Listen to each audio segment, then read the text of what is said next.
Hello and welcome to this podcast about all the yarny and woolly and fiber artsy things. Happy New Year, my friends. My name is Doug and I'm coming to you from Albuquerque in New Mexico, where we have a gorgeous sunny day today after it snowed all day yesterday. It's so pretty outside and I'm looking forward to going for a walk later, but I thought I wanted to get the podcast done first before I lose myself in this winter wonderland. Yeah, Happy New Year. I hope you all had a good start into this year. I heard from a bunch of people who felt like, wow, last year was crap. And well, I don't know what to say. It's always a mix of the good and the bad and the ugly. And, but I feel like it's life, and we should not dwell on the bad, but to look forward to all the beautiful. And I feel like we're lucky to have such a beautiful and fulfilling hobby or hobbies that make us happy, that there's not a lot of, at least I can say there's not a lot that I can complain about. Yes, I would like also to start off by two things that I don't want to forget that are not related. Actually, three, because I wanted to say that I am wearing today the Fog Cutter by Thea Coleman. My version of it is knitted in handspun yarn, which I had dyed specifically to make this sweater because I love the sweater and I wanted an icy color, which is kind of funny because I if you've been here before, and welcome to all the new folks, but if you've been here before, you may have seen this color here before because I just love it. And there will be a finished object to show you in a very similar color in a second. So I wanted to have a sweater in this color, and I loved the pattern, and I dared making it, even though I'm normally a raglan top down kind of gal. This was the opposite. It was a lot of constructing and seaming and whatnot, but I love the sweater, and I wore it just the other day when I went skiing to the Santa Fe ski area with my daughter. As long as she was still here, we spent a day up there. It was great. Yes, so that's the sweater. The other thing that I wanted to mention is if you are participating in the UFO Mania 2024, hosted by my friend Marcus on Instagram. I'm going to put his name here again, just so please make sure the last name, the Marcus, the end of the Brum part has 3 M's. So if you tag him, so he really gets that. And you will be eligible for a skein of yarn, which I will be giving away in the US to keep the shipping costs manageable. So I hope you will join us because this is really a fun one, and I feel like this is not going to be the last time. It may be the first time, but this is probably and maybe and hopefully going to be an ongoing thing also in the future. So that was, and also in order to keep it a little bit simple for the admin, I would recommend, I mean, it's a wish that you have your post on Instagram when you have your UFO finished. It's hosted on Instagram, by the way. Sorry if you're not on Instagram. But you need, if you could put it in one post, the beginning, and the end. I mean, when you have it finished, and then a swipe and the beginning status. That would be awesome. Very helpful, kind of like easier to manage for Marcus. Yes, that is that. And then another thing, so I know a lot of you out there also watch my paper talk episodes, and you may have noticed I haven't posted anything in a long time, and I'm kind of like, whoa, what do I do? What do you guys even want to see? I usually do the currently inked, but right now it's something that everybody has done in December. All the people who have had the ink vent have posted their inks and their pens. So I thought, well, I'm just going to ask you guys, what would you like to see in a paper talk? I have two things that you haven't seen in regards to bookbinding that I was thinking about showing. But also, I do have a few inks that I could swatch with you. But also, would you be interested still in seeing the currently inked, even though it's all the Diamine Ink Vent colors? Because as a super nice early Christmas present, my daughter gifted me the ink vent, and I think the monster she created, I'm going to want this every year from now on.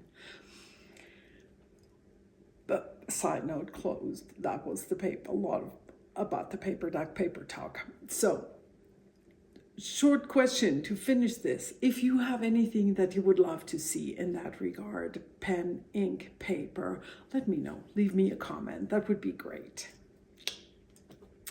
Yes, and what have I done? You may wonder if I have finished my socks for my family, because that was a close call. Yes, true, and I did not manage to finish them. Yes, you may have guessed. What I ended up doing is nobody got the socks, but I kept going with them. Nobody asks me who are these socks for? What are you knitting? I'm just knitting. I'm knitting all the time. So I was able to keep it a secret, I guess. And then on the day before New Year's, we hosted a goodbye dinner for our daughter and also our son and his girlfriend. They came over, and I put everybody's socks by their plates, and except for my son's, his were still not done. So for him, I put a sock and the sock in progress by his plate. He's fine. And but that's the reason why I can show you his socks, because they're still here. I finished them afterwards. So, and what I'm talking about is these are the extra double socks, which means I'm using DK yarn held double with 4.5 millimeter needles. I cast on, because I'm using DPNs, 4 times 8 stitches per needle, and then I'm doing the heel flap and gusset construction, and his toe, because oh yes, that's right, for him, because he has very wide feet. When I decreased for the gusset, I only decreased to I had the 2 times 8 stitches, but on the foot I kept 2 times 9 stitches. And so in my toe there was only 1 stitch going in the center between the decreases here, instead of where I normally have 2 stitches. And I did three times. I repeated that I did the decrease, and then I knitted 1 round, and after that I decreased in every round to give it a nice rounded shape. Yeah, I'm pretty sure he's gonna love them. These are made to be worn around the house. And his girlfriend wore hers right away, which was really cute. That made me happy. She tried them on right away because my husband, you would think he's not net worthy. He left his socks in the kitchen. Then I moved them over here by here's the kitchen bar on a bar stool. They've been there for days. Now I moved them over to the sofa, and he said he's happy to get another pair because he likes them. So he better wear them eventually, or that was his last pair of socks. That's just between you and me. So that was finished socks, but then I had this big project done because I knew I was going to start into the UFO mania on January 1st. I thought I need to finish something big that I've been working on for a long time. And I did indeed finish my Ziggy shawl. And it is absolutely lovely. And I mean, we all know how great it is to block something that is all scrunched up. And so, yeah. And that's my other ice-colored item. Yeah. I mean, what can I say? It's a triangular shawl. I haven't even worn it yet because I haven't been out. And probably will today. It's so cozy and sweet and fluffy and pretty, and I'm happy I'm done with it.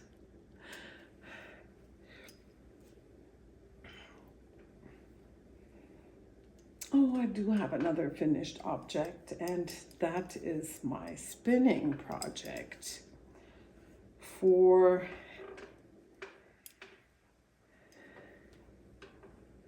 my outline shawl. I didn't even bring the shawl because I haven't been knitting on it, but I finished the yarn that I showed you where I had, where I got I had filled up one bobbin. I usually spin 2-ply yarns. I don't Navajo ply, and I don't do a traditional 3-ply. And this was all spun from bats. And sometimes it didn't draft too easily because I just throw in everything, whatever I find, and I'm not really paying attention. But the result is just so lovely. I just think this is so beautiful. It's a little bit to me like a speckled yarn, you know, where every stitch is interesting and fun, and yeah. So I have another mini. So I'm probably going to put this in the bag with the other yarn and put this little one in last. Next, not last. Yeah. And then you're going to say, what else did you do in the meantime? You finished this. Did you start working on a UFO? I did indeed continue on my sock memory blanket, and I'm kind of random with this. I said I'm trying to knit a few squares every week, not one square per week, but I've picked it up and I have done these 3 squares, and I'm using the little markers that were recently gifted to me by a German podcast viewer who sent this to me all the way from Germany, believe it or not. It's crazy. So sweet and so thoughtful, and I love them all. And these are Swarovski beads, but the other ones that she gifted me were handmade glass beads. Crazy. Gorgeous. So I'm I have added 3 new squares, and I will continue on this. Just it's on the sofa where by my spot where I sit in the evening. So if I feel like it, I'm gonna finish the square, and I usually immediately start the next one. And you may wonder, I think I mentioned this before, but I did want to show you my system. I'm using a little notebook, and what is this even?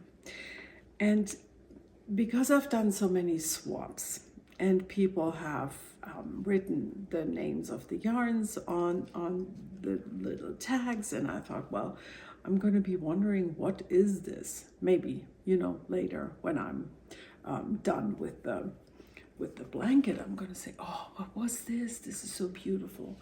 And so I decided I'm going to give them all numbers. Every square has a number, and I know which one I started off with. And then I keep track.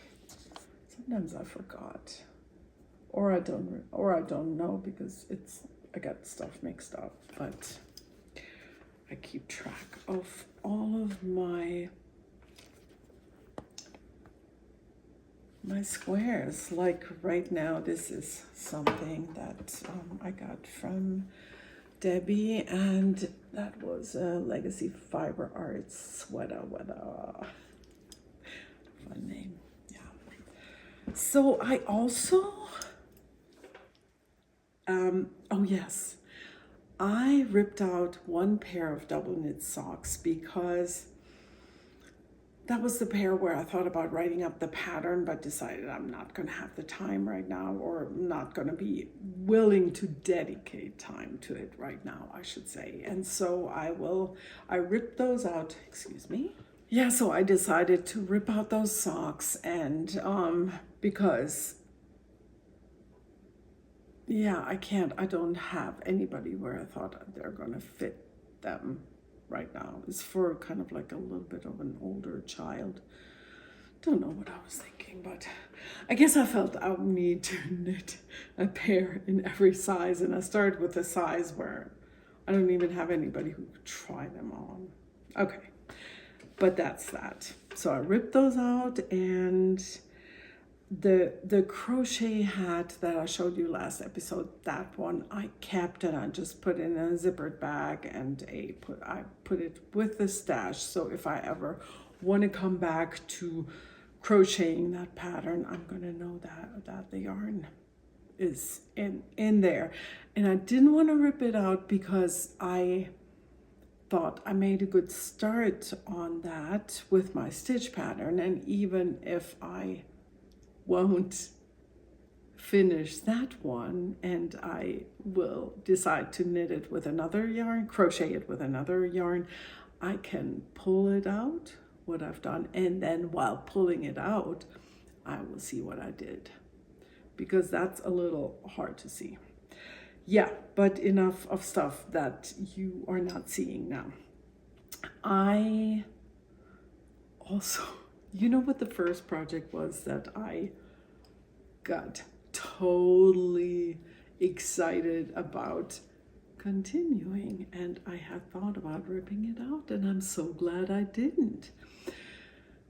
I have picked up the Stadthalle sweater. My design, something that I made up for myself, and this is going to be a short sleeve sweater, and I'm going to put in a short video that I filmed, because I didn't bring it because I washed and put it on a blocking board for me to be able to measure well and to decide when I'm gonna start the neck opening. I will have to dye more yarn for it, which I'm not too happy about that. That was pretty stupid of me to not keep that second skein, the third skein with that project, but whatever.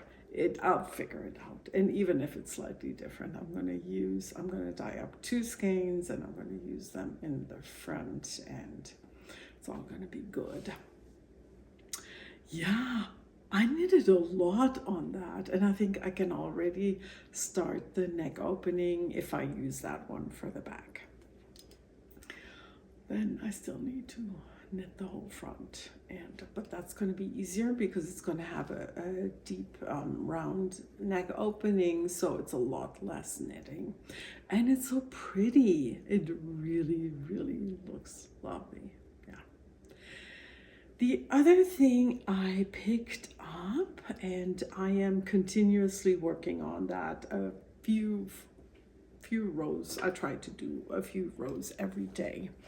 And when I picked it up again on the first or the second of the year, I realized one of the problems that I had with this is that my needles were just so slippery that it made it really hard to work on this. And this is a shawl. The needles are 5.5 millimeters. And I am about halfway through with it. And here is another one of the beautiful stitch markers that Marita sent me from Germany. I don't know, I hope you can see this. It's a little Ike. I love it. So this is where I took off. This is when I picked it back up, and so I've already done a good bit. And yeah, like I said, I went through my needles and I was looking for some other ones that are not that extremely slippery. These are still slippery. I didn't have any wooden needles that worked, but they're at least a little bit better. They're the old a German company, Inox, I think. Yeah. So that's coming along. And I meant to show you this. Didn't have it with my Ziggy shawl, that's why I forgot. This is, I had a lot of yarn left over. I used 2 skeins of Zia Wool's Velvet, the Surrey Alpaca Silk Blend, and then I used only 1 skein of Honeysuckle, which is superwash merino cashmere silk. Yeah, and that's what I have left.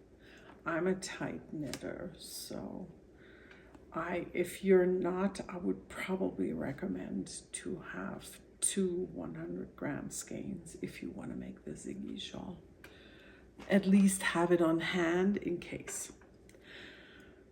Okay.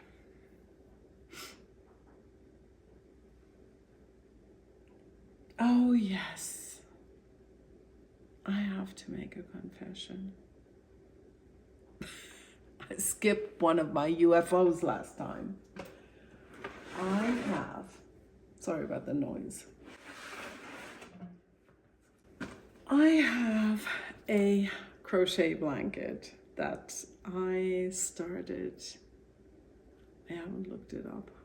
I don't know if I want to know how long ago I started this thing, but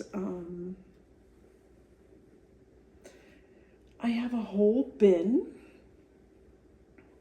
of yarn, wool.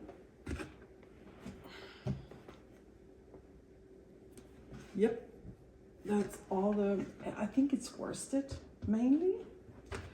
And I just bought it whenever I found some at a great price. I wasn't really paying attention to colors too much. For example, these. And what I'm talking about is my hexagon blanket.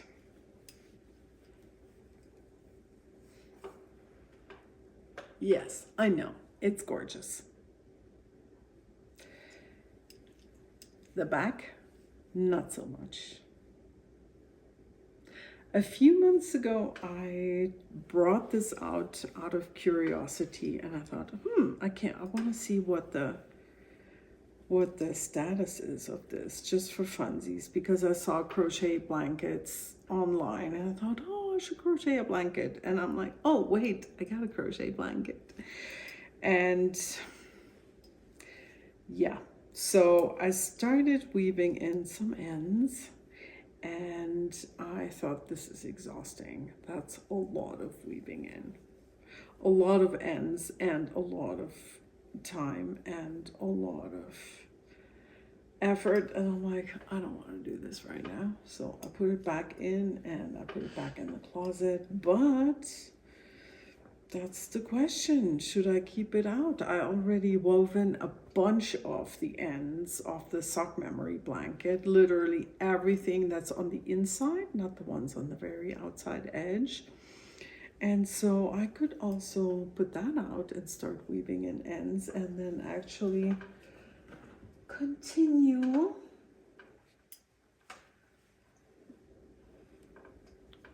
some of these guys.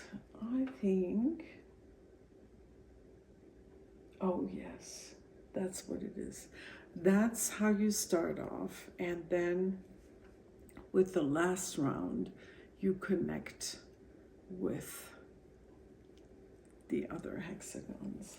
So I'll see. I just don't know. I'm not going to finish this blanket until the end of April when the UFO mania ends, but I could think about it. Okay, and now I've saved the best for last, my rug hooking project. I cannot even tell you how excited I am to get back into rug hooking. I have been hooking a lot a few years ago, and I feel like it's younger people that need to make sure that it stays alive. Not that I count myself to the younger people, but it's just something where I feel like people need to do this and see it and get excited about it. And I was so happy. I told my daughter the other day, and she's like, I want to do this again. Because she hooked a flower when she was 11 or so, and she was really in love with the craft or the art or whatever you want to call it. And she would insist on taking it on trips, for example, because she would work on it in the car on long car rides. That's how much she loved it. And she entered it at the state fair, and she won a ribbon, of course. Yeah. And she hasn't done it ever since, or not much, a little bit, but never finished that project. But she told me, oh, she would actually like doing it again, and that's important. And we're not, I mean, there's so many varieties. I have another local friend, Laura, who is a teacher also, and who has given it a modern spin. I'm going to show you something that she has done in a, oh yeah, I can show you right away. This is something that Laura made. It's a Christmas themed coaster. My husband loves using these on our living room table. And Laura hooks a lot with t-shirts. Yeah, and that's definitely the modern spin. And I will have to talk to Fiona about what she wants to do and where she wants to take her rug hooking if she really picks it up again. Yeah. And I have another local friend, my friend Karin, who is German, who also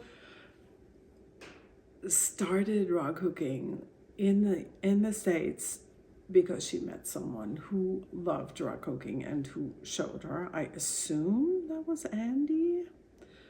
We'll have to ask her again how she got started into it. But she had a friend who came from Newfoundland, and that's rug hooking country. So yeah, and that friend, I think, taught her that you don't care. You're saying, show us what you did. Sorry, I got sidetracked. So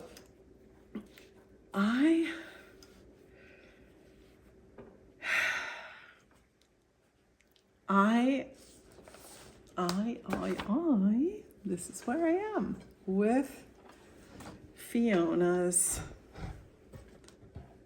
reindeer. Yep, I did all of that. And here's yet again that ice blue color that I love so much. And all I need to do with the background is fill in that little thing. I also did the star yesterday.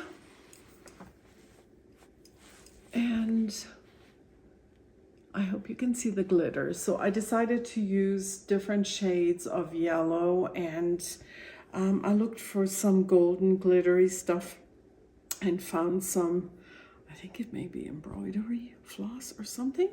So I actually held that with the strips as I worked it in, and I also used a little bit of a ribbon that was gold color. I don't know how that's going to be in the long run because it has a very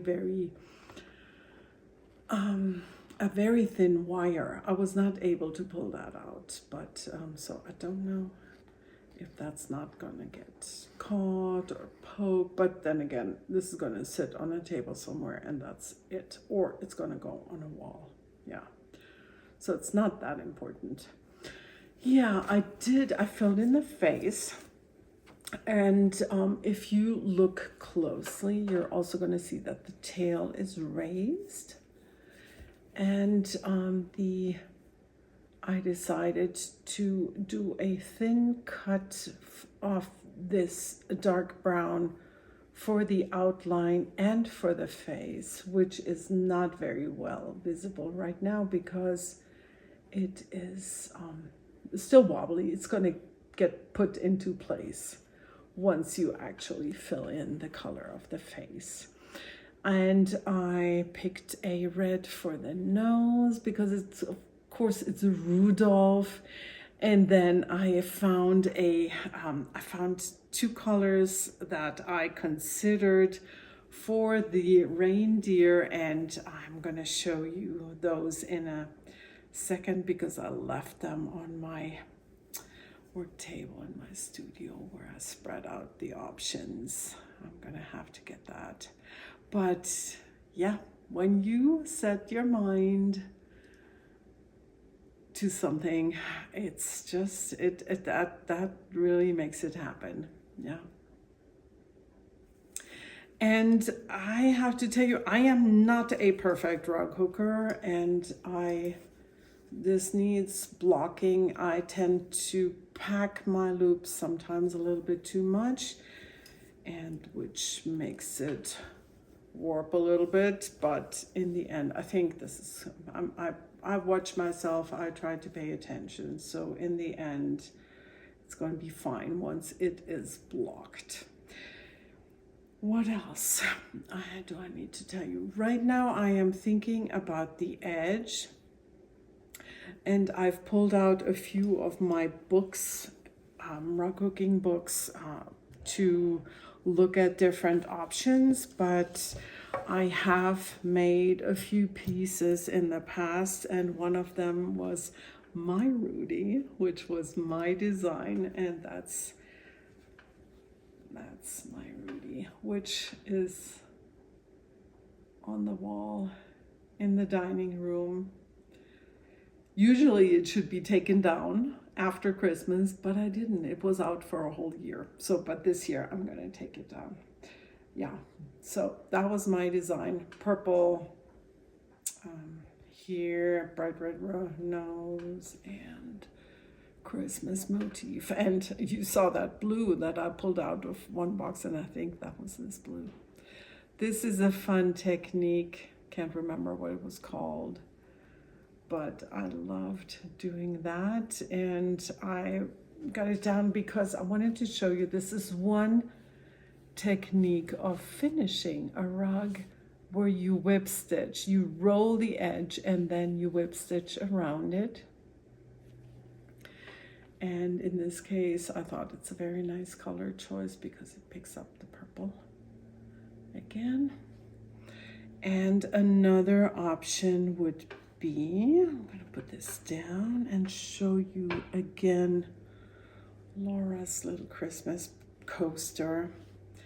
It would be to finish it right at the edge of the hooking with, gosh, what is this called? I forget the term for this. But then you fold this to the inside and you don't really see this from the front. And I know I have this with my rug hooking stuff, so it would be an option, but I tend to do the whip stitching for it. I've been thinking about it. I'm gonna go through my books but I also would need a nice color to find a color for the edge in yarn. And I'm thinking maybe a golden, but not too bright yellow. And because you want to have an edge that does not distract from the main part of your work. Yeah. And in case you wonder, this will go on a table, and Fiona this was her drawing when she was little, long time ago. And Fiona has a Christmas box where she has a few of her favorite things, and among them a little silver artificial Christmas tree. I think that would look lovely on this. Yeah, rug hooking on fire. I opened my little rug hooking cabinet that I haven't opened in years. I don't even want to think about how long. Okay, that's another story. But so I looked in there and I'm like, oh, I have this. I have a giant pattern on linen already of a rattlesnake that I remember. I saw that as a finished rug and I'm like, oh my God, I gotta make this. And another one that I really wanted to make is a little cat, kind of like primitive style. It's also on linen or burlap or something, some material already drawn up. And, oh yes, something that still needs to be transferred onto the hooking material is an armadillo. And it's a round pattern by a designer, and once I get to all of these I will tell you more details because I can give you the designer's name. I just can't have it don't have it on the top of my head, but she gifted me the pattern, so that's why it's not on linen or anything. She just mailed it to me when I asked to buy the pattern. That was very kind of her. And I'm thinking that I would like to do the armadillo, which is about this size, have it somehow larger like the rattlesnake. So enlarge it a little bit and add a border to make it rectangular. It has the Texas star on it because it's I think it's maybe the Texas state animal. So correct me if I'm wrong. So, but I'm thinking I'm definitely going to keep as much as possible for design. Sorry, I'm already getting into details where you don't have the visual. You will see that when I get that. But you can probably tell that I'm super excited about having pulled out all these things. Very, very happy about it. So is my daughter, which also is exciting to me. Yes, but first things first, I will finish Fiona's mat, and then next is the bird for Lewis. And I'm probably, when the time comes, going to ask him if he really wants to put it by his bed on the floor or on, but he has wooden floors where he lives, so it might be okay. Yeah. Okay, and I think I have shown you everything. And by the way, in case you wonder why there's a Christmas tree, I turned on the lights for the last time and I decided I want to sit here one more time because I gotta take down the tree today. Tomorrow is the pickup for Christmas trees, and so I thought I take advantage of it still being here today. Okay, I hope you are all doing well, and I'm looking forward to seeing you again with more tackled UFOs. And until then, happy knitting and happy fiber artsing. Bye.